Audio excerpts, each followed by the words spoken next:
Minnesotans, hockey is much more than a sport. Minnesota is a state of hockey, and I couldn't think of a better location to host. It's a way of life, especially for families like Brian Lawton's. He's a former North Star standout. His son Jack plays for Benilde. Lawton loves the NHL's outdoor experiment.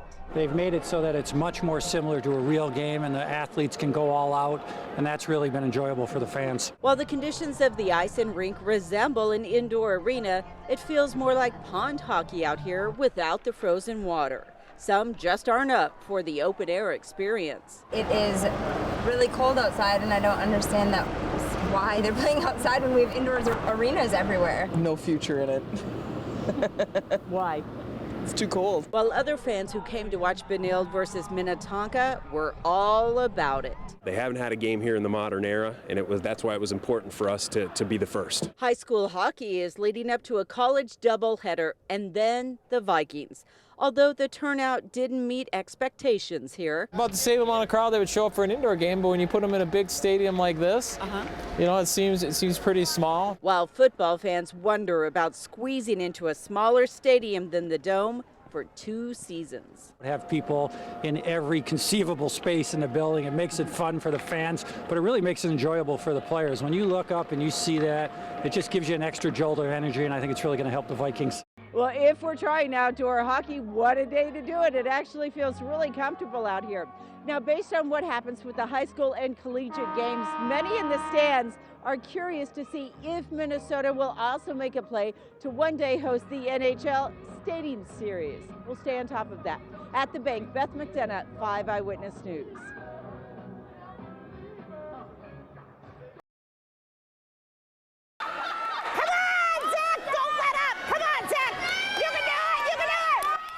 Something special has been happening on the St. Charles High School wrestling team over the past few years, and it doesn't have to do with all of the titles they've won.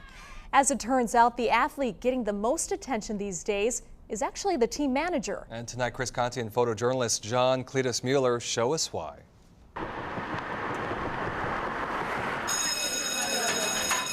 If there's one time in anyone's life when fitting in matters more than anything else, it's those 4 awkward years between 9th and 12th grade. Hi. 4 awkward years when the word acceptance is far more important than even getting in to college. In that way, Zach Tessing is no different from any other kid at St. Charles High School. I don't know. Even though different is how some people might describe Zach. He likes to fish and hunt and play games just like anybody else does. Likes to wrestle, football, baseball. Yeah. Good luck. Yeah. He's a teenager of few words. That's just how Down syndrome works sometimes. Is that all you got? Yes. No. But 4 years ago, Coach Travis Ball saw something in Zach and decided to give him a chance. He just gets everybody going. I mean, even in the wrestling room, he's a big cheerleader. I mean, he yells at the boys, get going. At first, he was just supposed to be the team's manager. I'm beating you. As you can probably guess, that simply wasn't going to do. There is probably no other wrestler on the mat that the crowd goes wild for as much as they do for him. Since then, Coach Ball decided one match every season would belong to Zach. There's no way we couldn't give it to him. I mean, it's his highlight of the year. A note from his parents hanging on the wall of the boys' wrestling room. How cool kids with Down syndrome are. Perhaps pins down just how important that one wrestling match has become to this high school senior. Thank you for providing him with a chance, and that's exactly what it is, a chance. And I think everybody should have a fair chance in life. So.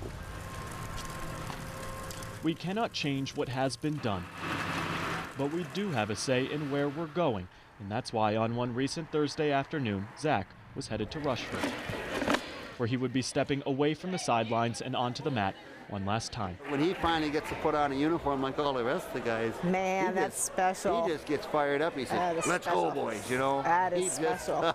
It's unreal. Joe and Phil Tessing don't want other people feeling sorry for their son. Even though maybe he's been cut a little slack because he doesn't have the ability, he's down there. He's wrestling for real. Man, this is not a game for him. That is real. All they hope is that somehow other students can learn from him. I feel almost honored to be able to give him that and show him that he can be normal like that. If Zach was at all nervous about this match, he certainly didn't show it. And while the outcome probably wasn't a big surprise to anyone in the gym that day, it didn't make what unfolded over the next 2.5 minutes any less spectacular.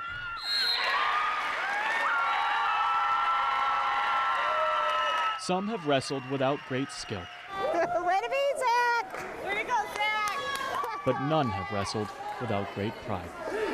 I think that he's proud of himself, you know, and Zach doesn't have a lot of moments that he can be really proud of himself. Joe Tessing knows her son won't have too many more moments like this. Yeah, this is what being a mom is about. So she'll hold on to this one as tight as she possibly can. What they've done, taking Zach under their wing, we can't put it into words, and they know we can't put it into words. Acceptance is all any high school student wants in life. You give a kid a chance and he'll do just fine. But we're proud of him. And it's what Zach Tessing has found on, of all places, a wrestling mat. 22-year-old Joey Baltazar did not make a big impact on the field. The former Gopher linebacker tallied 7 total tackles in his collegiate career, but he's now making an impact in a lawsuit against the NCAA. Baltazar says he sustained at least 1 serious concussion during a game and continued to suffer from dizziness and irritability after graduation. He claims, quote, the NCAA breached its duty to protect NCAA football players and failed to educate its football-playing athletes of the long-term, life-altering risks and consequences of head impacts in football. Yes, we do get a lot of athletes. Andrea Miro is a physical therapist at the National Dizzy and Balance Center. A lot of people come in with a headache, a lot of people a sense of dizziness, fogginess. She says many of the cases making headlines could have been prevented. The stories that we're hearing now are concussions that weren't handled appropriately. And now here we are years later, some of these athletes now adults that have permanent issues. Parents are taking notice. ESPN recently reported Pop Warner football participation is down 10% over the past 3 years. But Miro says athletes can compete. They just need to take any sign or symptom of a concussion seriously. So a lot of it's just monitoring and making sure they're returning to play in a safe period of time. She says that is typically 7 to 10 days, but her philosophy is, when in doubt, sit it out. If you don't know enough to take your kid off the field, the damage might be done already. When Grant Alban was diagnosed with leukemia, there was one thing that helped take his mind off the treatment. I hate to say this, played video games the whole time as he was being poked and prodded. Once Grant got better, he wrote his favorite athlete a letter asking him to play video games together. What is your favorite video game? Please write back and let me know if you would like to play video games with me. Sincerely, Grant. And today, Grant got to meet his idol. Joe Mueller, this is great. How you doing, bud? Target Field projected the Home Run Derby video game on the big screen. Grant and Joe played from the field. I heard you're a pretty big video game guy. Maurer suited up in his usual number 7, so Grant picked his other favorite Twins player. How about Morneau? Do you like Justin Morneau too? Grant may have had the crowd rooting for him, but with a home field advantage on Maurer's side, at the end of the game, the W went to... Well, I think I ended up pulling it out, but it was a lot of fun. Maurer gave Grant a tour of the clubhouse. Showed me his stuff, batting gloves, pants, shirts. Then he gave Grant a signed baseball card, ball, and bat.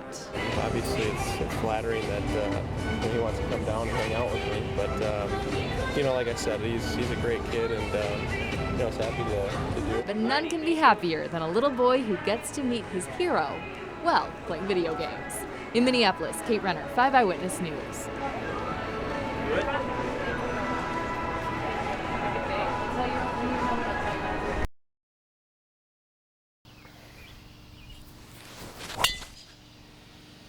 Not a good start.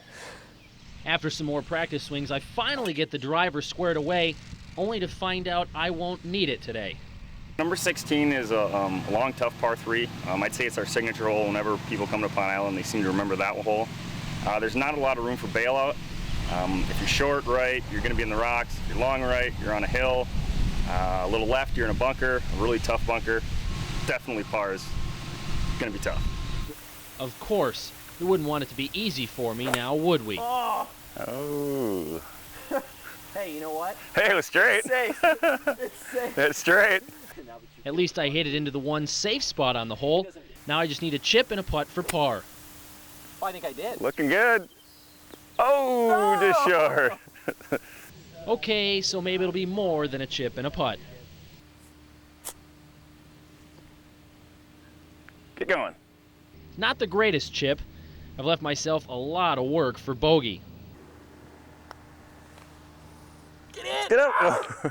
Good putt.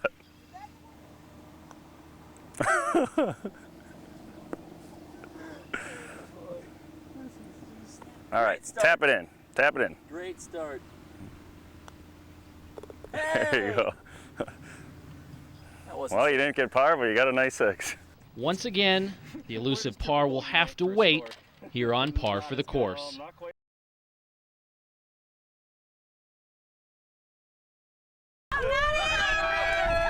In a land renowned for its 10,000 lakes, you may find it surprising that the state of Minnesota also stakes claim in pumping out some of the world's finest downhill skiers.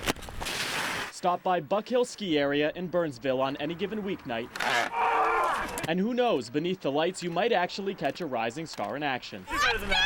While it might not look like much from a distance, screw in some gates, add a rope tow, and you're starting to see the workings of this racing program take shape. One mistake skiing out. But there is one important ingredient that brings the group to life. I owe a lot of my skiing to him. His name is Eric Seiler. I feel I'm on a mission. I'm helping young people to grow up. And he's been teaching the fundamentals of ski racing since immigrating to the United States from Austria more than 50 years ago. That's pretty good. Along the way, he's pushed more than 15,000 young skiers to be the best. But ask this 83-year-old if he ever thought a little girl named Lindsay would become one of the world's best ski racers, and he doesn't hesitate to say no. And it was right there. And what was my first impression? Oh, she does not move fast. She moves so slow. Perhaps, though, that's what's kept him going all these years.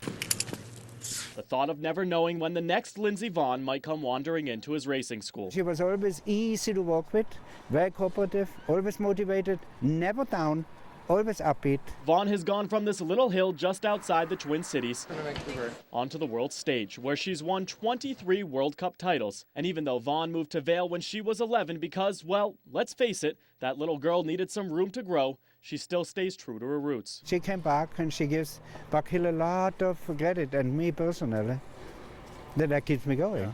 Sure, that keeps me feeling good. Like the rest of us, Seiler will be cheering on Vonn as she goes for gold in Vancouver, but only he will be able to watch, knowing that on this small hill in Minnesota, he played a very big role in getting her to where she is today.